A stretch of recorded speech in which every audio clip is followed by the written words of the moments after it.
Hi, this is Domi again. Welcome back to another interesting session in English. And today's topic is going to be really suspense and enjoyable. Before we start, let me create an ambience for you. It's pitch dark outside. No moon, no star, and we can hear hellish noise from here and there. The wolves making noise, the crickets, sound of the cricket, and no human being is found anywhere.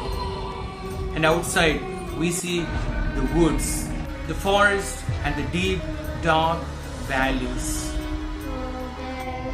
And an eerie, vague sounds are heard, and at this time you are asked to go out and do some work, to get something from someone. How many of you will dare out to go? Look at the frightening sounds, look at the darkness, look at everything. You are thoroughly frightened. And I dare. How many of you dare go out and do the work assigned by your parents? I guess none. Because every one of us is afraid of the dark. The weird voices, the airy sounds, and then we never go out. And the life comes out of us. And then we don't dare to go out. And my dear friends, today we meet a child of this type.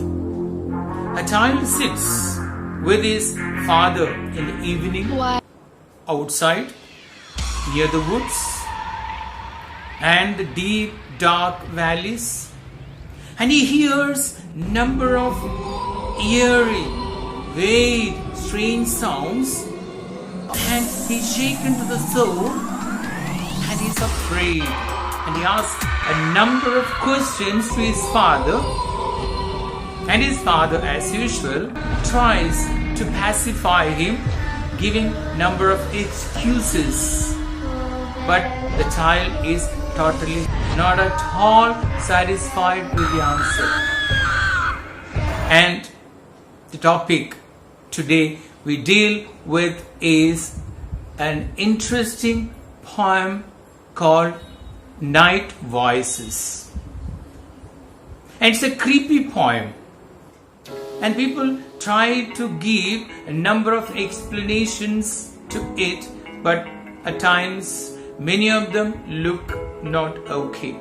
And let's also go into the poem and enjoy it. Come on, let's go. And before we go into the explanation of the poem, let's talk about the author, the poet. And it is written by one Mr. Sir Arthur Ignatius Conan Doyle.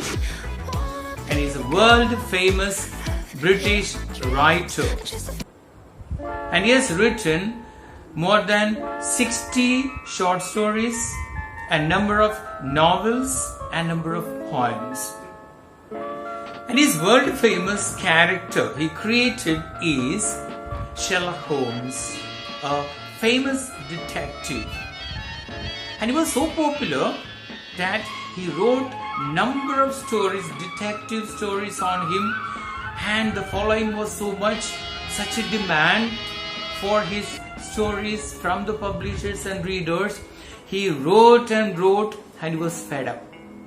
He did not want to write, but there was full pressure from the readers and the publishers. He decided to kill the protagonist Sherlock Holmes.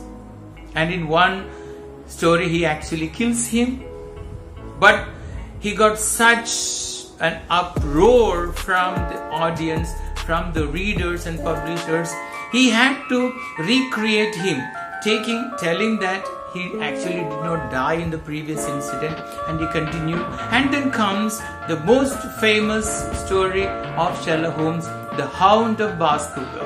Okay, that is regarding the author. And he was a doctor by profession, but he chose to write, and this poem is from his collection, and the name of the poem is Night Voices.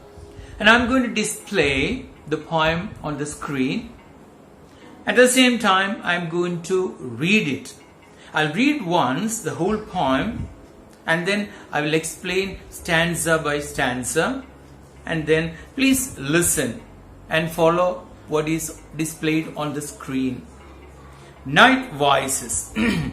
Father, Father, who is it that a whispering? Who is it who whispers in the wood? You say it is a breeze, as it sighs among the trees, but there is someone who whispers in the wood. Father, Father, who is it that a murmuring?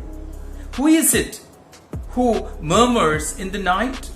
You say it is a roar of the wave upon the shore, but there is someone in the night.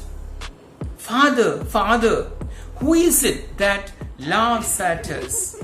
Who is it who chuckles in the glen? Oh Father, let's go, for the light is burning low, and there is somebody laughing in the glen. Father, Father, tell me what you're waiting for.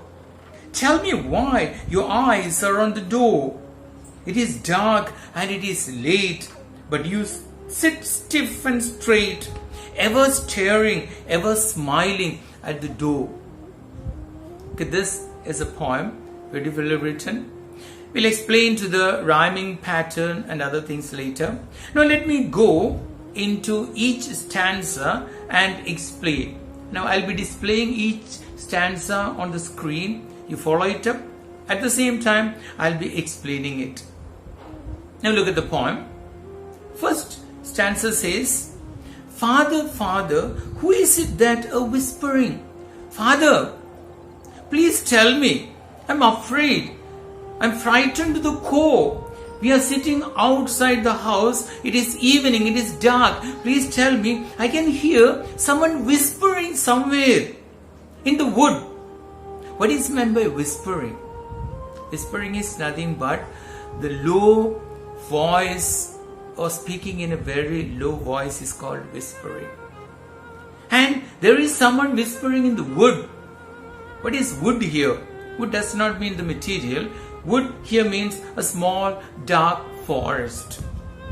So Father, please listen. Someone is whispering in the wood, in the forest, and I'm afraid. And I asked you previously, and you said that is not the whisper, that is only the breeze when it sighs among the trees. So what is meant by breeze?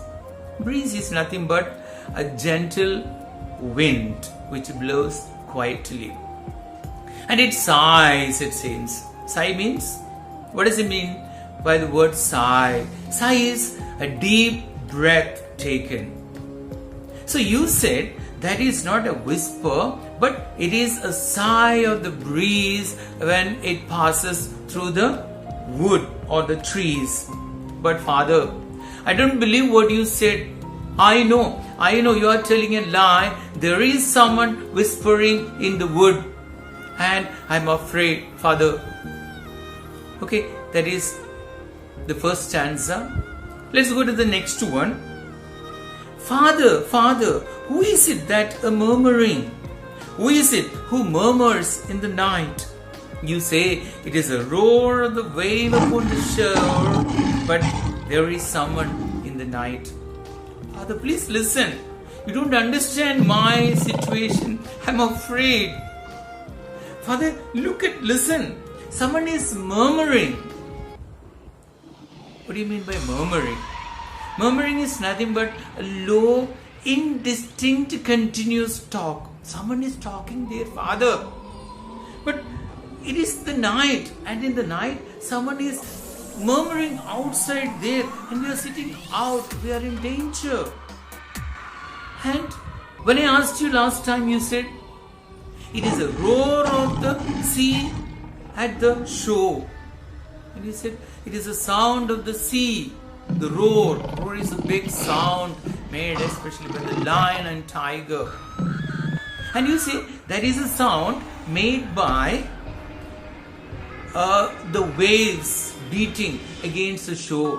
But Father, I don't believe that. That is not true. There is someone lurking outside in the wood, and they are murmuring, and we are in danger. Father, please try to understand. You are trying to pacify me, but I am not satisfied with your answer. So that is the second stanza. The child still is not happy with the answers of the father. Then we go to the third stanza. Father, Father, who is it that who laughs at us? Who is it who chuckles in the glen? Oh Father, let's go, for the light is burning low and there is somebody laughing in the glen. Father, I told you, there is some noise, some voice, some sounds are heard. Now listen, someone is laughing there outside. Wait, it is someone is chuckling in the glen. What do you mean by chuckle? Chuckle is again a low-voiced laughter. And now someone is chuckling there, Father, in the glen. What is this glen? Glen is nothing but a deep valley among the hills and forest. And Father, look at the dark forest and the deep valley. Some are there, they are chuckling. Father, please, listen. Come on, Father, let's go away. Let's go into the house because it is becoming dark. The light is burning low and someone is laughing there. And we are in danger. Father, please try to understand. See, in all these three stanzas, the child is trying to convince the father that, Father, there is some sound, some voice, something which is creepy, something which is airy, something is weird, and the child is frightened to the core. But the father, as usual, is trying to pacify him. But the child is not at all convinced of him, of his answers. And here comes the last stanza, which we need to explain more. Father, tell me, what are you waiting for? Father, I've been telling you, at the top of my voice, Father, please come. There is some danger out. But what happens? You are simply sitting there and you're waiting for someone or something. What is it for? Please tell me. Tell me why your eyes are on the door. You're looking at the door and waiting for someone. Who is that? It is dark and it is late. Look at that. Look at the time. So dark outside and it's so late. But look at the situation. You're sitting quietly, still, and you don't even react to my questions, react to my feelings, and you are simply sitting stiff and straight, ever staring, ever smiling at the door. And you are staring at the door, you are smiling, and your reaction, I don't understand, Father.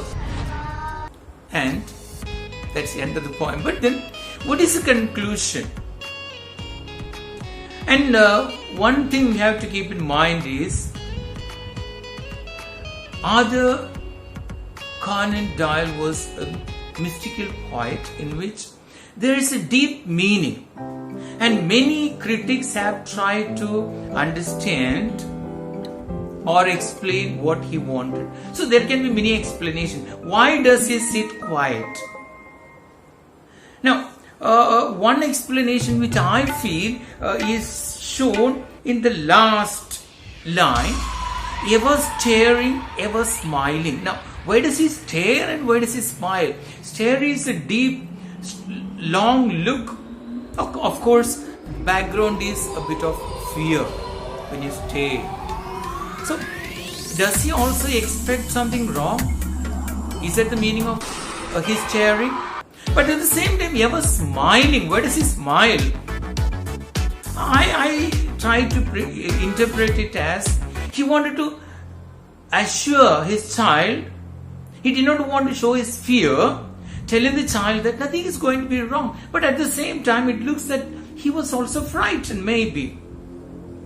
Another explanation which I could give is, those sounds could be made by some people whom he arranged just make pranks on the child, and he knows it's harmless.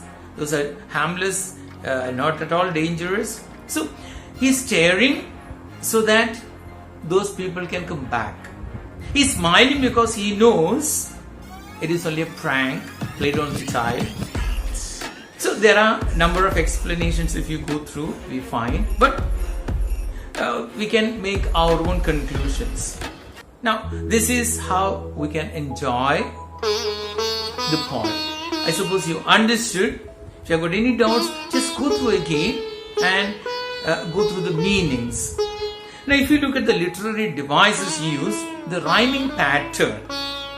The rhyming pattern here is, just see the first stanza: whispering, wood, breeze, trees, wood. And we find the pattern is A, B, C. They're totally different words, the ending words.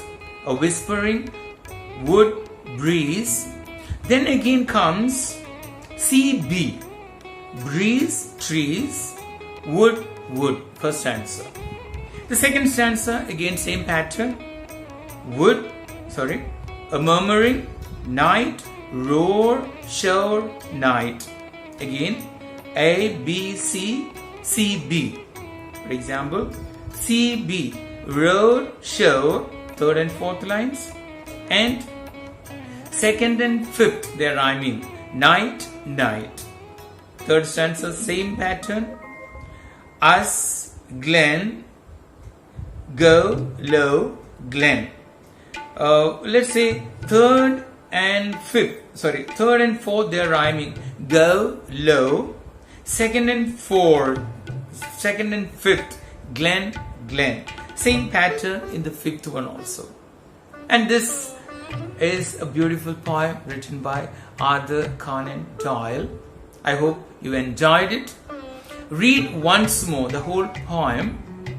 Now I will be giving you a few questions, and then I expect the answers to be completed and sent to me immediately. Thank you. Thank you for watching. I guess you enjoyed it. And we'll meet you again soon. Till then, bye.